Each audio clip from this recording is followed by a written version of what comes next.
Hello guys, welcome to my YouTube channel. My name is Yash and I'm a fifth year medical student in Australia. As you have probably seen from the video title, you can tell that this video is 3 years overdue. How can it be 3 years overdue if you weren't really expecting anything from me anyway? Well, I wanted to start a YouTube channel almost 3 years ago in order to pursue and sort of show people my creativity and the different hobbies I have. It would have been a way for me to really express myself in a non-medical way, as they would say, because in many occasions what happens is when you go to medical school, you often have a lot of your personal sense of self sucked out of you. So yeah, why did I not do it 3 years ago? Well, 3 years ago I had a lot of stuff going on. I had a lot of exams, I had tests, I had lots of things to learn. So it was not really a very good place for me to start, because obviously with YouTube, starting is very difficult. You often need a lot of motivation, and you need a lot of other resources and just content ideas to get started in the first place. Back then, I really did not have that high of an opinion of my abilities that I would actually make a mark. And I also have a very fragile ego, so if my creations didn't get any views, I would probably just drop it. Also, to a certain degree, I did not want to compromise my medical career in any way, because what can happen is I'm a very open person, and I didn't want to just blurt out something which might potentially cause problems for me down the line. I'm different from that now. Now I have a lot more awareness of what I'm saying and what I'm doing. I guess that is just what comes with 5 years of medical schooling. They kind of shape you into this really nice package that is really good at doing those things. So hopefully no controversies on this channel very soon. But what I want to do is I want to go back to what I used to be back in the day. In particular, I want to just sort of recuperate some of that olden self of mine. So I used to, for example, play lots of instruments. Whoops.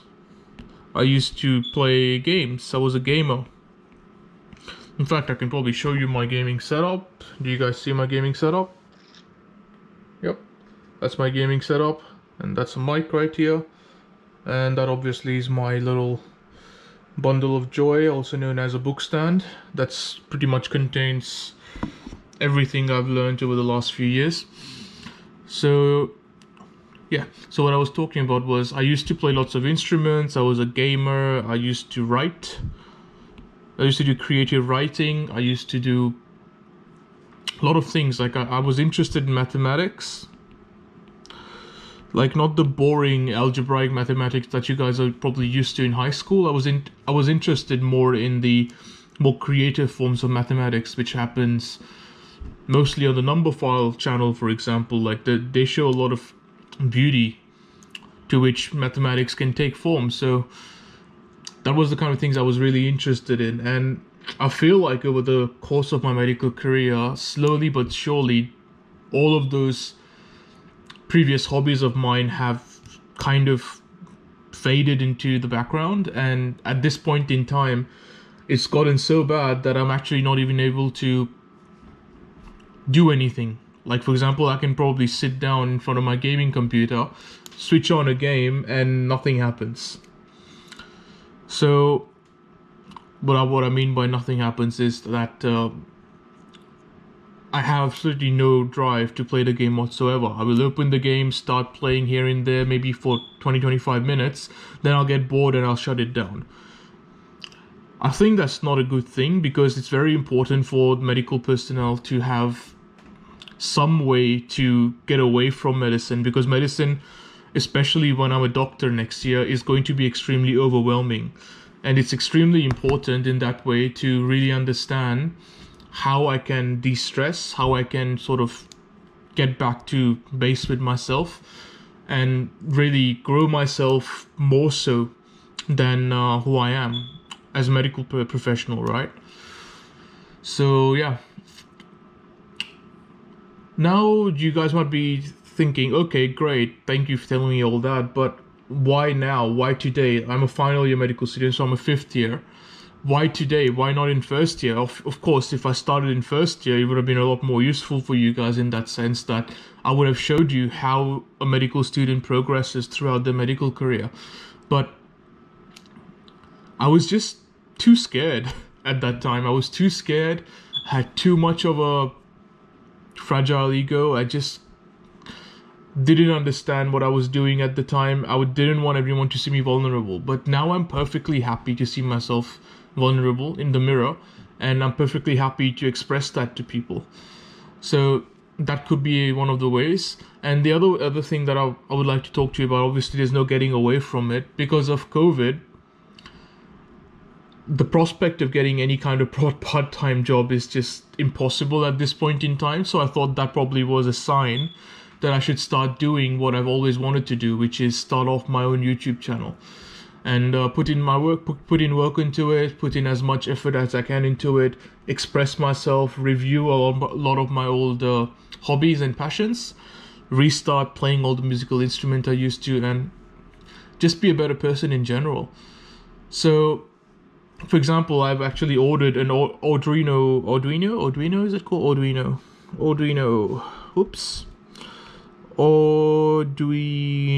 kit, and I'm going to be using that. I'm going to be learning how to do that in the next few months, years, however long it takes. But I'm actually very interested in this, the ability to use Mechatronics to do things, to make projects, and to really challenge your brain in different ways. Because, of course, as a doctor, as a medical doctor, you need to have a lot of medical knowledge, which is understandable. And as you can see, there's a lot of medical knowledge right there. You can see a lot of medical knowledge right there. This entire bookshelf is just medical textbook. I mean, of course, there's Game of Thrones down there somewhere, but that's technically medical, right? Okay. So getting back to point, medical knowledge is very important, but nowadays it's becoming more and more important to have outside knowledge as well of things like technology, because at a greater and greater rate, technology is being incorporated into medicine, and before you know it, very soon we'll have quite strong integration of technology into medicine to such a degree that it would actually improve everyone's life quite exponentially. As we know, technology in general is growing at an exponential rate, and who are we to stop that? So it's important, I think, to stay up to date with everything that we can be staying up to date with, right? So that's that. And the other thing I'm doing is I'm learning how to code. Learning coding. In particular, I'm learning Python. Of course, I'm a complete noob, so I have no idea what I'm doing for the most part. I've got a Raspberry Pi,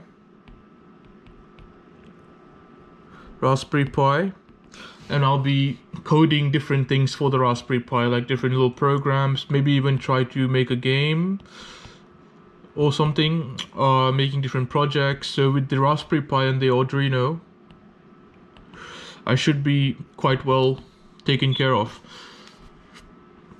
Why am I doing all this? The reason for me doing all this is because I love to learn. I love to learn. And that doesn't necessarily have to be just about one topic. I like to have a very wide breadth of knowledge.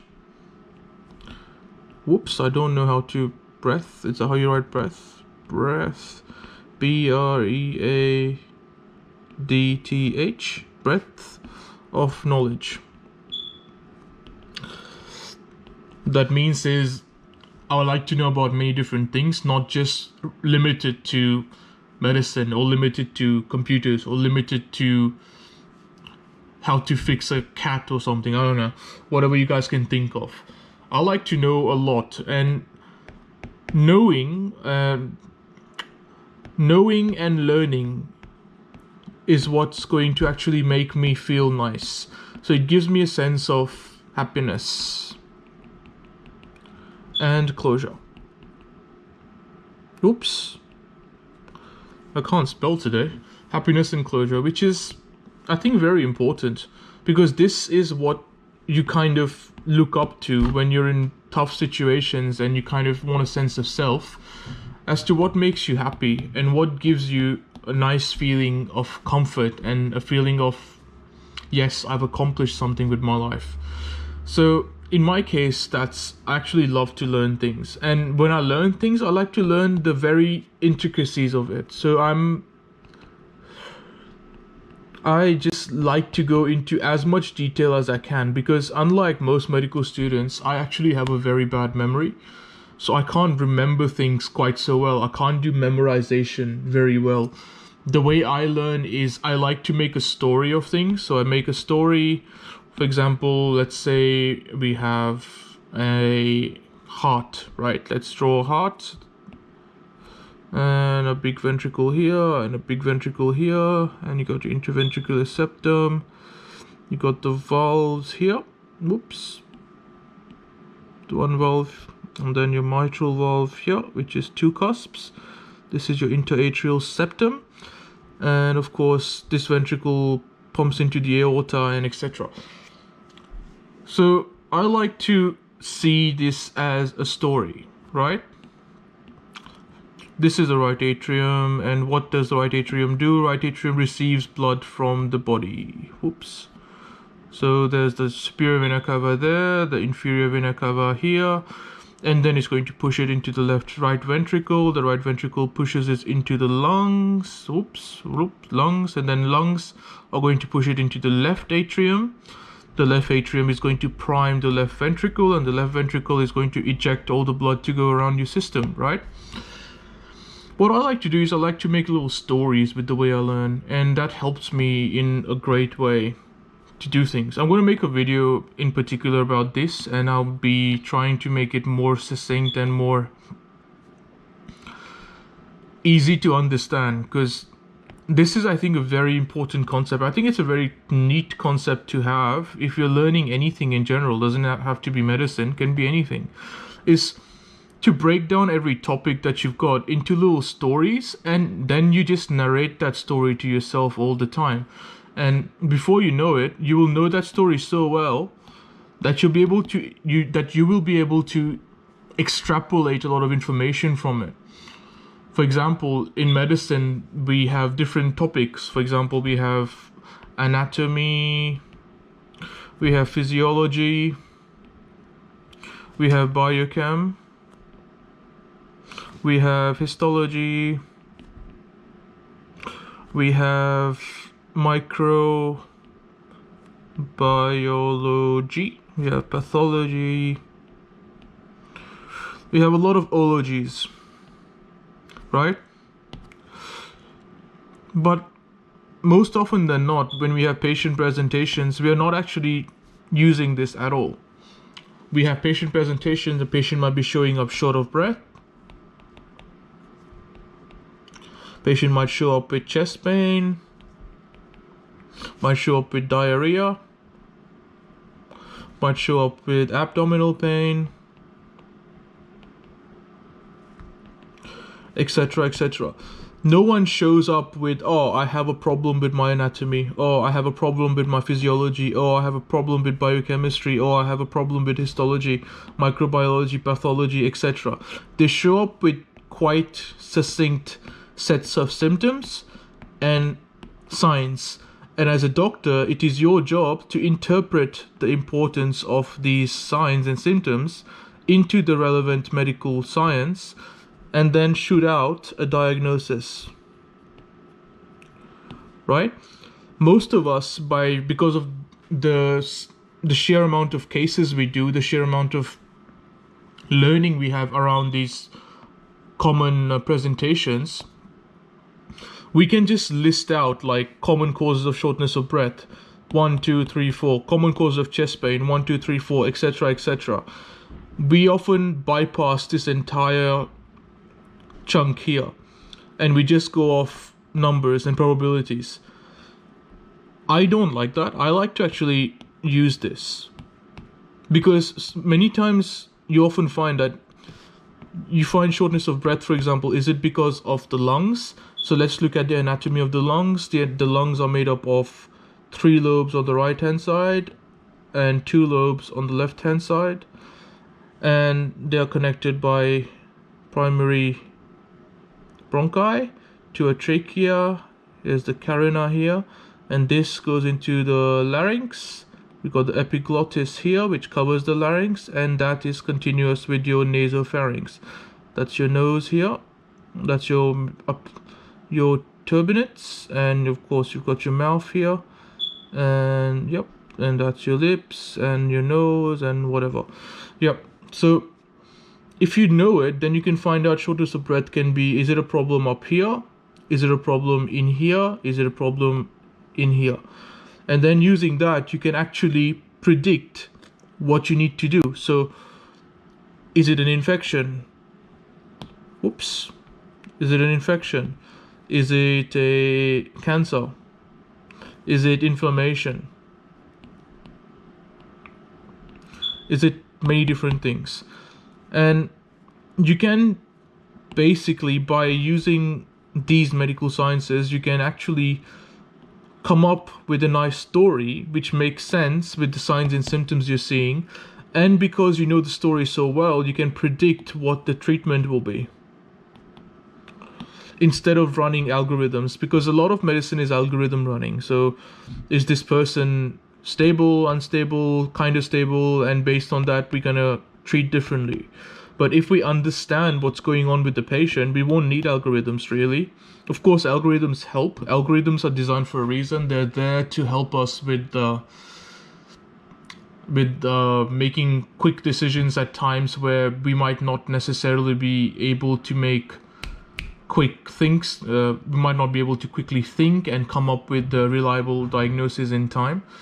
So they have their place, but I think understanding the medical condition is very important as well.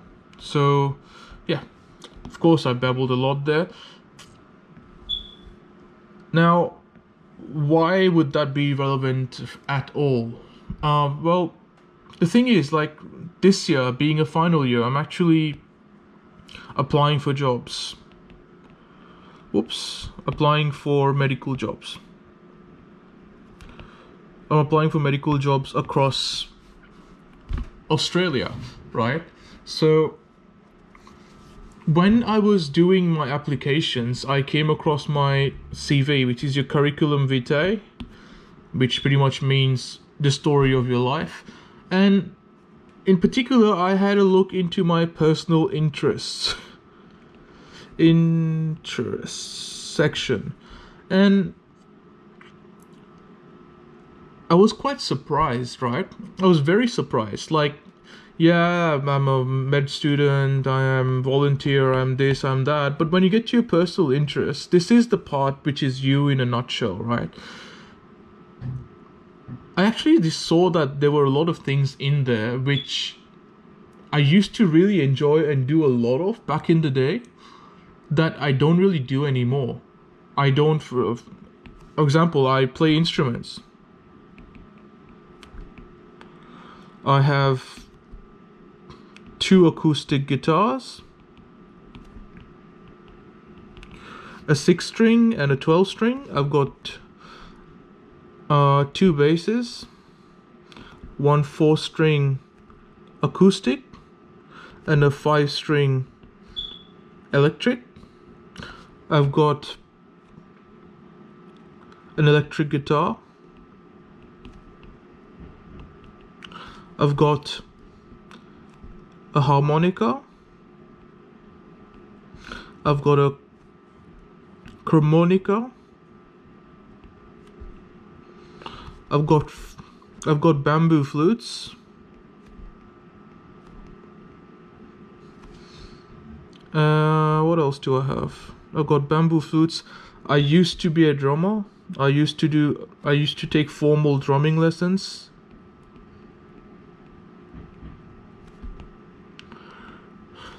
I used to be a fish keeper.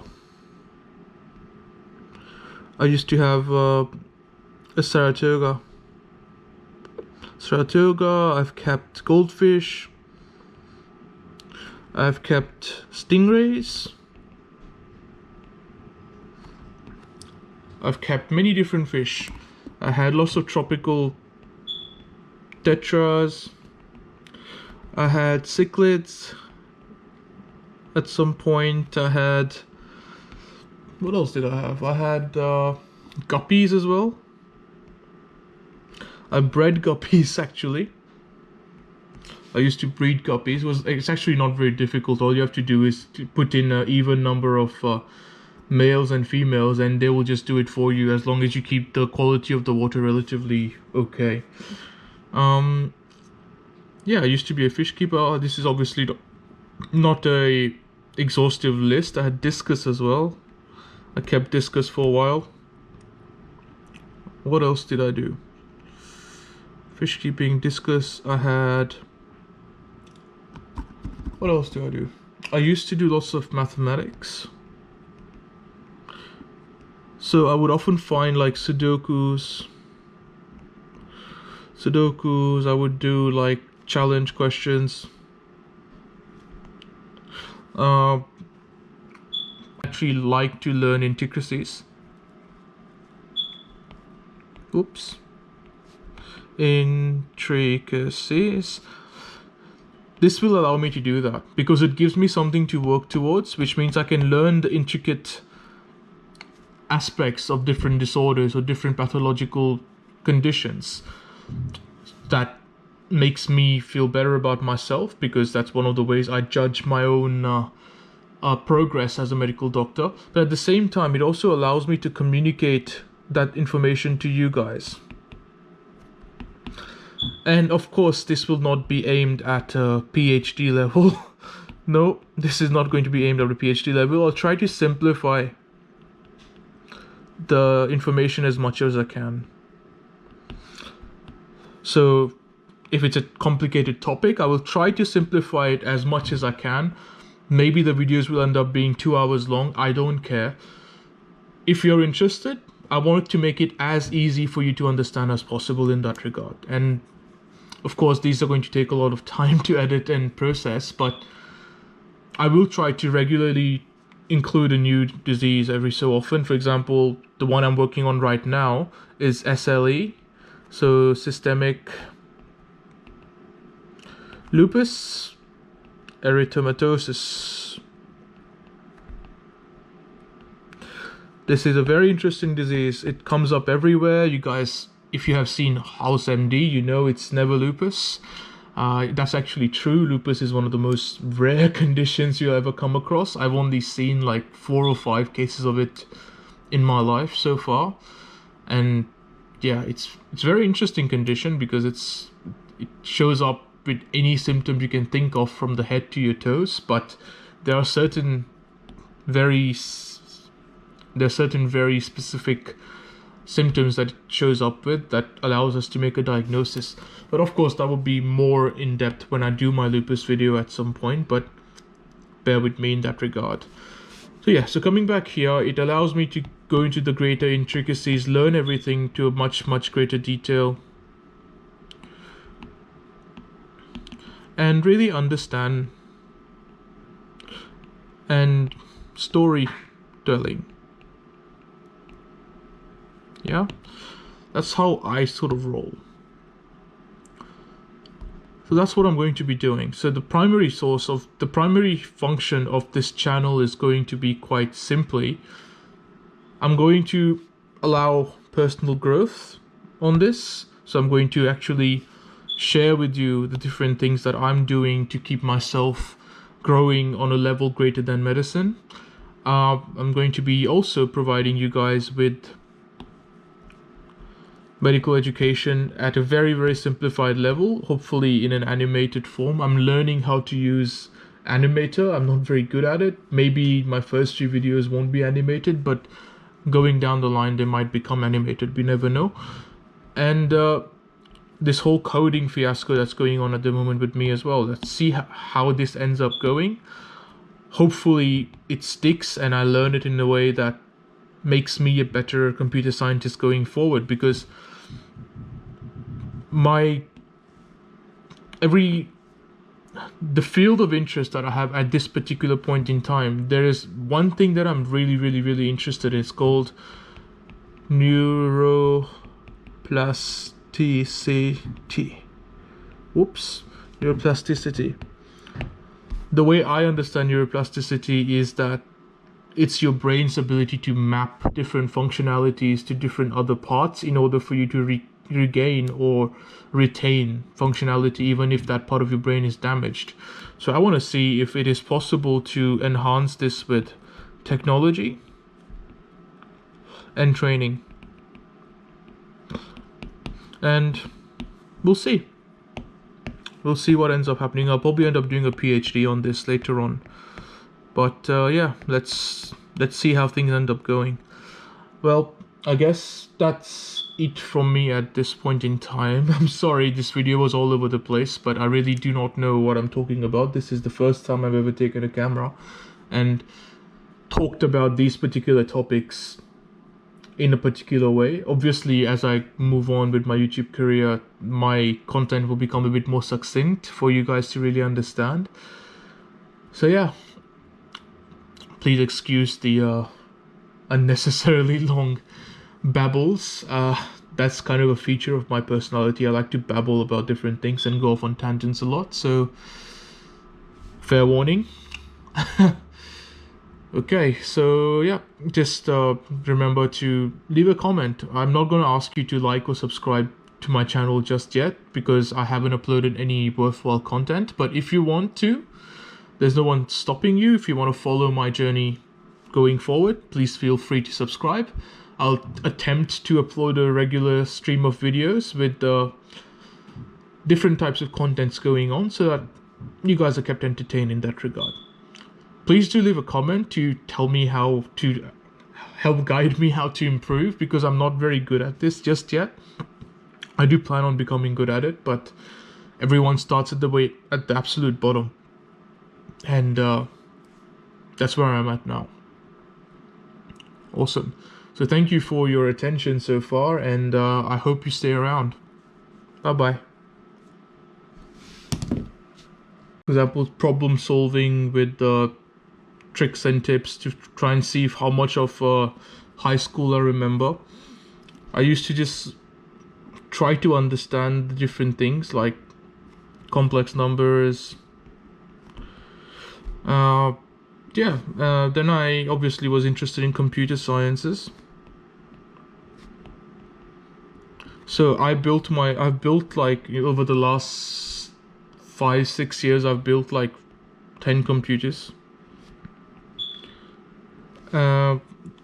All of my computers I assemble myself. I even fix Macs at the component level. What else did I do? I'm very interested in coding. I'm not very good at it, but I'm interested in it. So Python mainly. Trying to understand this to a better degree, but I'll obviously learn all the other languages as it goes. And for coding, obviously the Raspberry Pi. The Arduino. What else is there?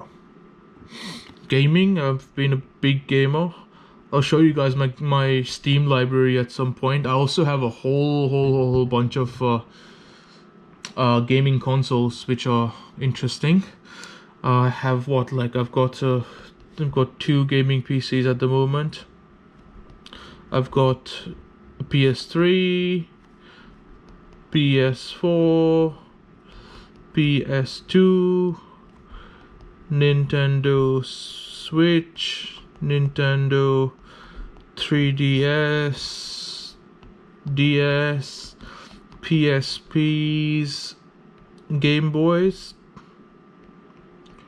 etc, etc. I have tons. I have to go and actually look at what I've got, and I've got hundreds of games. What else is my passion? What else do I like to do?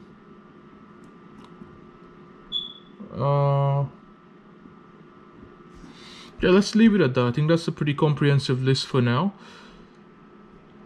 Yeah, but the problem here is it arises from the fact that I haven't learned a new song on my guitar in almost 3 years. I haven't learned anything on the bass in almost 2 years. The electric guitar I just sort of de-stress with every so often. The harmonica and the chromonica I have barely played in the last year or so. My bamboo flute, that one is something I'll use a bit more often, so that one I'm still using. I haven't drummed in almost 2 years. I had to get rid of my fish tank because we moved houses, so my fish keeping hasn't really happened for almost 2 years. Not 2 years, it's 1 year actually. It was last year in May that I got rid of my fish tank. And yeah, I had this for almost 10 years, so I got rid of it last year. Mathematics, this I sort of touch on every so often, so that's still something that's going on. The computer sciences I'm really getting into right now. Same thing with coding. So I look at this and I'm a basically very, very unnecessarily honest person. I'm not sure if I can include all this on my personal interest section on my CV, because I've barely done these in the last few years. I can still play the guitar, no problem. I can make every single chord. I can play bar chords, no problem. I know a few songs. Same with this, same with this, same with this, everything. Fish keeping as well. I'm planning on getting a new aquarium soon, and I'll be keeping a few simple, easy to keep fish. Make probably a small aquaterrain kind of thing, like a little landscape kind of thing with plants and stuff, and put a few small tetras and things in there, and some shrimp as well, so that they can just take care of the cleaning for me. So the fish keeping I do plan on getting back into very soon. Mathematics, this one is difficult because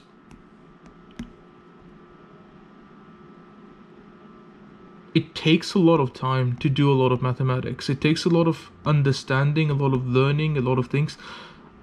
Once I start doing this, I often end up compromising everything else, but I do plan on restarting this to a degree. These two I'm kind of working on hard at the moment, so these two I'm perfectly happy to talk about. Gaming, given that the vast majority of people who are going to be working with me next year and are going to be employing me are going to be boomers as such. I'm a Gen X person, so the boomers are going to be doing a lot of this stuff. So I don't know how much gaming is going to help me, but I love gaming. It helps me de-stress a lot. It helps me really work my fine motor skills and critical thinking skills. So I do plan on keeping going on this. So why am I telling you all this? The reason why is this is the purpose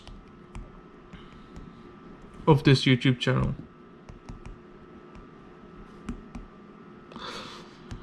The whole thing is, obviously I cannot practice medicine on YouTube, right? But I can practice all of my hobbies.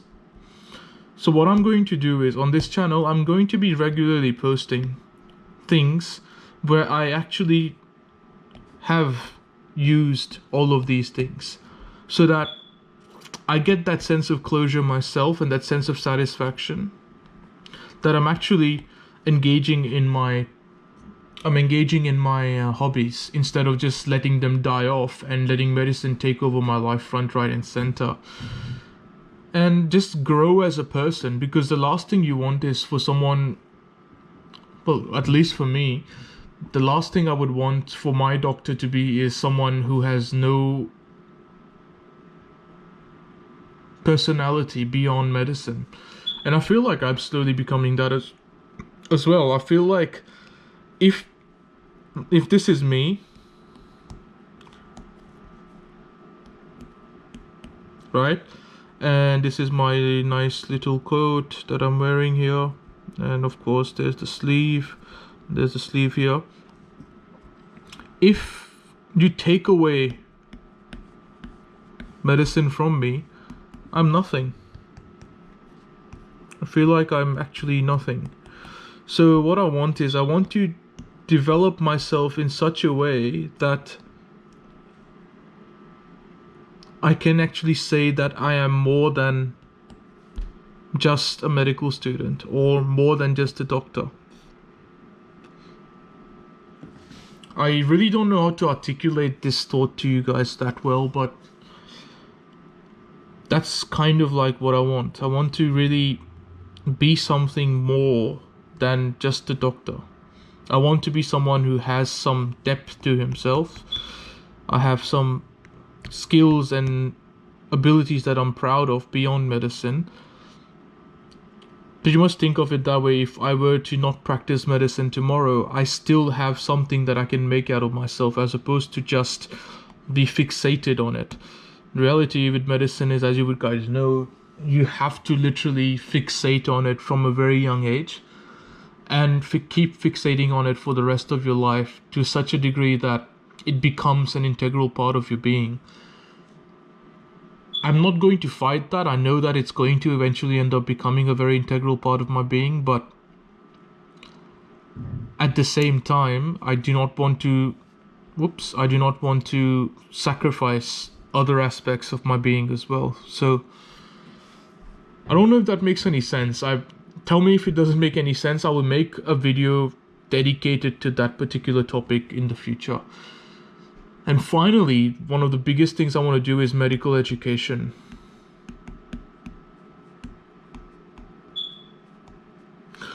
Now, of course, I'm not going to teach you how to be a doctor. That's not within my what do you call it? That's not my forte. That's not my pay grade. But I think it's important for people to have a degree of understanding around health and medicine, so that you can better understand your doctor. I feel like a lot of people have very different kind of expectations from their doctor, to such a degree that they're often not quite so sure about what they're getting. They might not necessarily understand what their doctor is doing, because trust me, most of us don't have very good communication skills. We try to build up on them, but of course over time that communication skills come, which is why you often find that the older doctors tend to be a lot more easier to talk to than the younger doctors, because the younger doctors are just learning their craft at this point in time. So why would I want to do this? This is obviously, it has two major goals. Firstly is it gives me, remember how I told you earlier that I